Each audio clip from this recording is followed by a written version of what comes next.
আজকের সংস্কৃত ব্যাকরণের ক্লাস সমাস। এই সমাস হয় 6 প্রকার। 6 প্রকার সমাসের মধ্যে আজকে যেটা আমরা শেখাবো সেটা হচ্ছে তৎপুরুষ সমাস। তৎপুরুষ সমাস 12 প্রকারের হয়ে থাকে। তার মধ্যে আমরা প্রথম যে তৎপুরুষের ভাগের সমাসটা পাই সেটা হচ্ছে দ্বিতীয়া তৎপুরুষ। তো দ্বিতীয় তৎপুরুষটা আগে দেখানো যাক। দ্বিতীয়া তৎপুরুষ সমাসে কি হয়, একটা পূর্বপদ থাকে, একটা উত্তরপদ থাকে। আর উত্তর পদের প্রাধান্যটা বেশি পায়। উত্তর পদে প্রাধান্য থাকার জন্য কি হয় না, সেখানে আমরা শীত, অতীত, পতিত, গত, আপন্ন, প্রাপ্ত, রূঢ়, বুভুক্ষ, গমি, পিপাসু, সময় অর্থে, এগুলো হচ্ছে সব উত্তর পদের পরিচিতি। যখন আমরা কোনো একটা সমাস করব তখন সেই সমাসের শেষের দিকে উত্তর পদে এইগুলো দেখা যাবে। এইগুলো যখনই শব্দের শেষে থাকবে তখন সেটাকে আমরা দ্বিতীয়া তৎপুরুষে ব্যাসবাক্যে তৈরি করব। তো তার জন্যে উত্তর পদের প্রাধান্যটা বেশি। উত্তর পদ যেমনটা হবে সেটাকে ধরেই আমাকে তৎপুরুষ সমাসটাকে চিহ্নিত করতে হবে।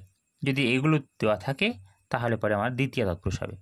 তার জন্যই বলা হয় তৎপুরুষ সমাসের ক্ষেত্রে উত্তর পদকে প্রাধান্য দেওয়া হয়, যেটার মাধ্যম দিয়ে পূর্বপদের বিভক্তিটা অ্যাড হয়, মানে যোগ হয়।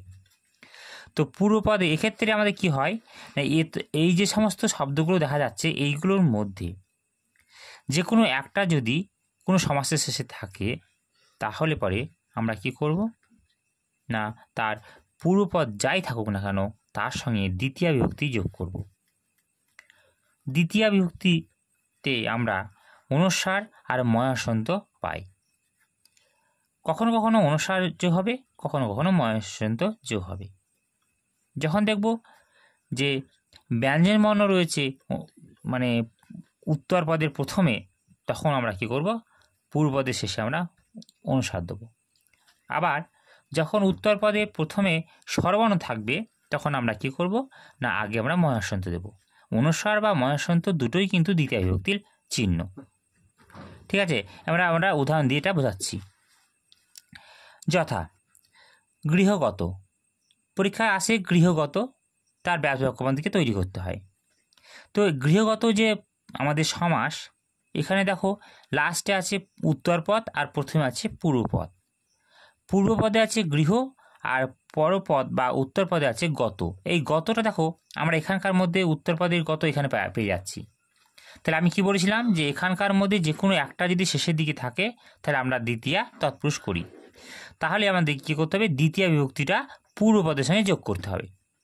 তো তার জন্য গৃহের সঙ্গে আমরা দেখো অনুস্বার যোগ করেছি, এটা এই যে অনুস্বার ওটাকে আমরা যোগ করেছি। এখন ময়াসন্ত কেন যোগ করলাম না, তার কারণ এই যে গ, উত্তর পদের যে গ, সেই গটা কিন্তু ব্যঞ্জন বর্ণ, তার জন্য অনুস্বারটা এখানে যোগ হয়েছে। তাহলে ব্যাসবাক্য হয়ে গেল, আর এখানে দিয়ে লিখে দিলাম, তাহলে আমরা এটা সমাস করতে পারলাম। ঠিক এইভাবে আবার আর একটা উদাহরণ দেখা যাচ্ছে, বৃক্ষা রূঢ়। তো এটাকে যখন ভাঙবো আমরা, বৃক্ষা বলে কোনো শব্দ হয় না, বৃক্ষ বলে শব্দ হয়। তাহলে এটা হবে আরূঢ়। তাহলে বৃক্ষ, আর এখানে হবে আরূঢ়। এবার আটা যেহেতু স্বরবর্ণ, আর তার জন্য এটা কি হবে না, ময়াসন্ত হবে। ময়াসন্তটা হচ্ছে, আর রূঢ় তো আমরা এখানে পাচ্ছি। রূঢ় থাকলে পরে আমরা কী করি না, দ্বিতীয় বিভক্তি অ্যাড করি। কোথায় না, পূর্বপদের শেষে।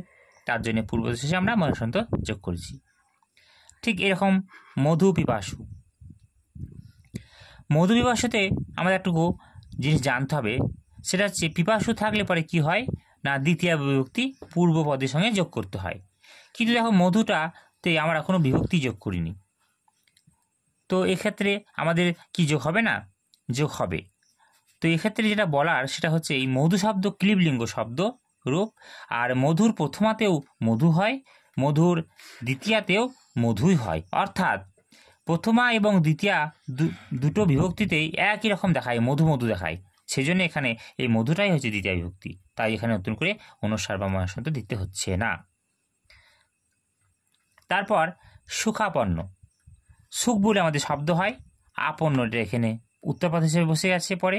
আর আপন্ন যখন থাকছে, আপন্ন দেখো এখানে রয়েছে, আপন্ন থাকলে কি হয়, দ্বিতীয় বিভক্তি অনুস্বার কিংবা মহাসন্ত পূর্বপদের সঙ্গে যোগ করতে হয়, কিন্তু আমাদের এখানে আটা স্বরবর্ণ হওয়ার জন্য আমাদের এখানে মহাসন্ত যোগ করতে হয়েছে। ঠিক এরকম আরও একটা দেখাচ্ছি, বেদবিদ্যান। বেদবিদ্যানের ক্ষেত্রে কি হয়েছে না, বিদ্যানটা এখানে গেছে উত্তরপদে আর বেদটা পূর্বপদে বসছে, কিন্তু এখানে অনুস্বার হয়েছে। কেন হয়েছে, তার কারণ বটা হচ্ছে ব্যঞ্জনবর্ণ, তাই ব্যঞ্জনবর্ণের পূর্বে অনুস্বার হয়। এটাই হলো আমাদের তৎপুরুষ সমাসের নিয়ম, এবং এটা দ্বিতীয় তৎপুরুষের আমাদের সিস্টেমটা তোমাদেরকে দেখানো হচ্ছে। এইভাবে যদি তোমরা এটাকে মুখস্থ করতে পারো, তাহলে এটাকে ধরেই তুমি দ্বিতীয় তৎপুরুষ করতে পারবে। আর দ্বিতীয় তৎপুরুষ সমাসের ক্ষেত্রে অনুস্বার বা মহাসন্ত পূর্বে যোগ করে দেবে, তাহলে সমাসটা ব্যাসবাক্যটা হয়ে যাচ্ছে, অর্থাৎ তোমার সমাস কিন্তু এটা ক্ষেত্রে কমপ্লিট। এতটুকু বোঝালেই কিন্তু দ্বিতীয় তৎপুরুষ তোমাদের কভার হয়ে যাবে।